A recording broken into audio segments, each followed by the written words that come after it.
Hey, there are two divas that I admire. Admire Anita Baker and I admire Dame Shirley Bassey.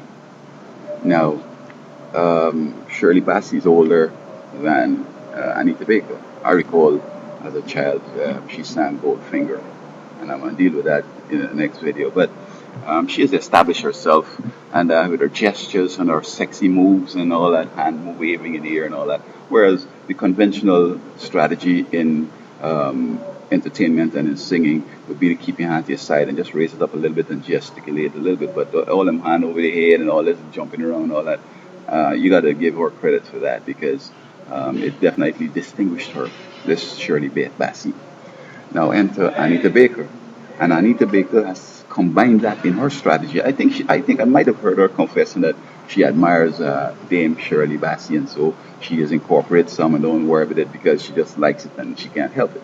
I might be wrong, okay, but also Anita Baker has incorporated some of the diva of soul, the respect lady, and when you combine uh, the soul and that wild gestures of Shirley Bassey, then you have an unstoppable combination. And perhaps this is why Anita Baker has been able to soar so high and became established. And I think she won some awards and so forth. It's just as the operatic trio from Italy, Pavarotti and his other friends.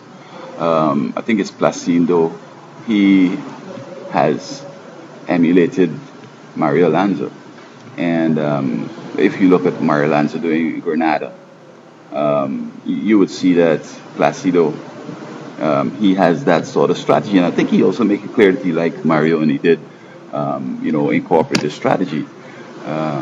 So I guess flattery, emulation or copying is the greatest flattery we could pay out there.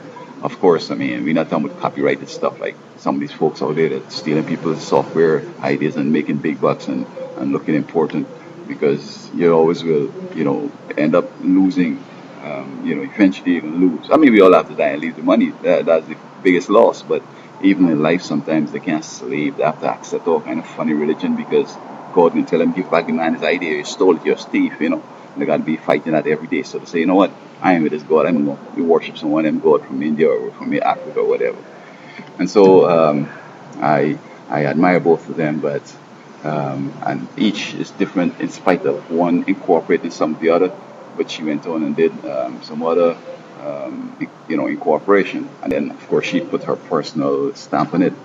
So I give both of them credit. I like both of them, and Aretha Franklin name should come in there because she's the lady of soul. I mean, I don't know if I think she said that all the people in the past have influenced her. So even um, the gospel lady again, what's her name from Alabama over there, Mississippi.